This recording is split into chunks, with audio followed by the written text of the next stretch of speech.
Programang ito ay rated SPG. Striktong patnubay at gabay ng magulang ang kailangan. Maaaring may masiselang tema, lengguwahe, karahasan, sexual, horror o droga na hindi angkop sa mga bata.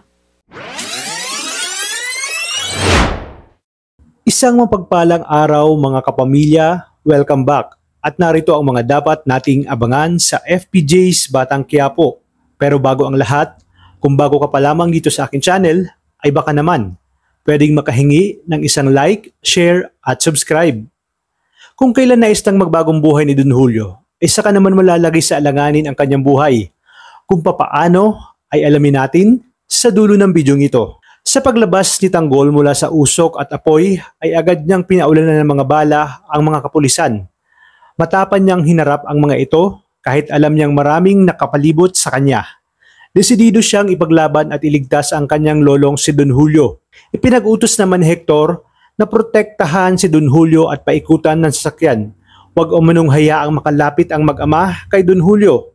Ngunit hindi ito naging hadlang kay Tanggol. Patuloy niyang hinarap ang mga ito at ipinakita ang kanyang husay at tapang sa gitna ng bakbakan. Habang nakikipaglaban si Tanggol ay dumating si Ramon at umikot sa sasakyan kung saan naroroon si Don Julio. Sinabi ni Tanggol na kinakailangan bilisan dahil itinatakas na ni Hector ang kanyang lolo. Nakipagsabayan din si Ponggay sa mga kalaban upang maprotektahan si Don Julio mula sa mga humaharang. Hindi nila alam na sabay na kumikilos sina Tanggol at Ramon kasama ang kanyang mga kaibigan. Umubra ang kanilang plano na lituhin ang mga kalaban para mabilis na maitakas si Don Julio. Nalaman ito ni Rigor at agad na nagtungo sa lokasyon. At nang makita ni Don Julio na naroon sina Ramon at Tanggol upang iligtas siya, ay gumawa na rin nga siya ng paraan para mapadali ang pagtakas sa kanya. Agad siyang nakapuslit habang nakikipagbakbakan si Ramon sa mga kapulisan. Dumating naman si Tanggol at tinulungan si Ramon. Habang si Ponggay ay nagulat nang magkatutukan sila ni Tanggol. Agad na lumabas si Don Julio at tumakbo papalayo. Sinigawan niya si Ramon at Tanggol na umalis na sila dahil nakalabas na siya, habang wala pa ang ibang mga kalaban. Ngunit hindi niya inakala na nasa likod pala niya si Rigor. Agad na tinarget ni Rigor si Don Julio nang makita niya ang papatakas ito. Isang putok ng baril ang narinig nila, dahilan kaya't parang tumigil bigla ang mundo ni Tanggol at Ramon. Nakita ni Ramon na si Rigor ang bumaril at dito naglupasay siya sa galit at hindi niya ininda ang mga iba pang kalaban. Agad niyang niratrat si Rigor dahil sa laki ng atraso nito sa kanya.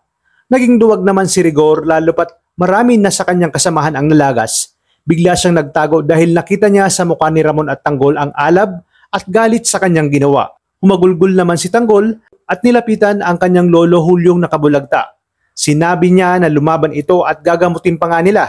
Sa inyong palagay, ito na kaya ang magiging katapusan ni Don Julio o mabibigyan pa ito ng isang pagkakataon upang magbagong buhay kagaya ni Ramon? Yan ang ating pakakaabangan sa mga susunod na episode.